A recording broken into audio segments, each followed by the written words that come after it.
Hello, this is Natasha, and I'm dropping by to tell you a story, Nori, about two sisters, a big sister and a little sister. Do you have a sister? If so, I hope you're always nice to her and never quarrel. Anyway, the big sister was called Debbie, and the little sister was called Daisy. Debbie was 7 and Daisy was 4. And most of the time they were great friends. Even when Daisy broke some of Debbie's toys, she didn't mind too much. And most of the time, Daisy didn't mind being the little sister. But just occasionally it made her very cross indeed. And this story is about one of those days. It started out a pretty ordinary sort of day. It was the holidays, and there was no school. So as soon as the two girls got up, they started playing. They played with their dolls in the room. They went down to breakfast and played with their eggy soldiers.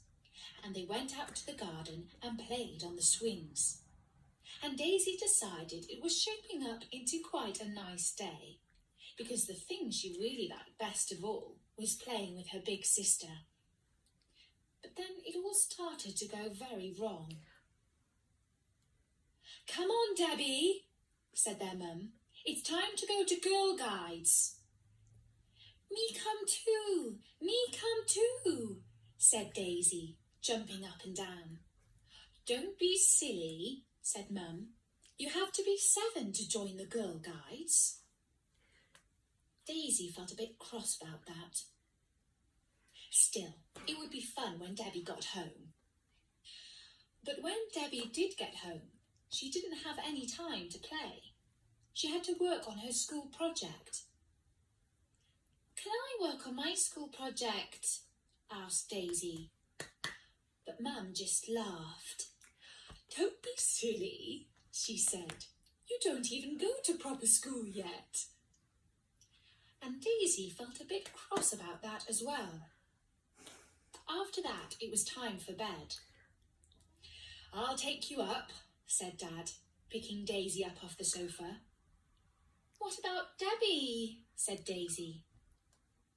"She can stay up later," said Dad, "because she's the big sister." And that, thought Daisy, is that.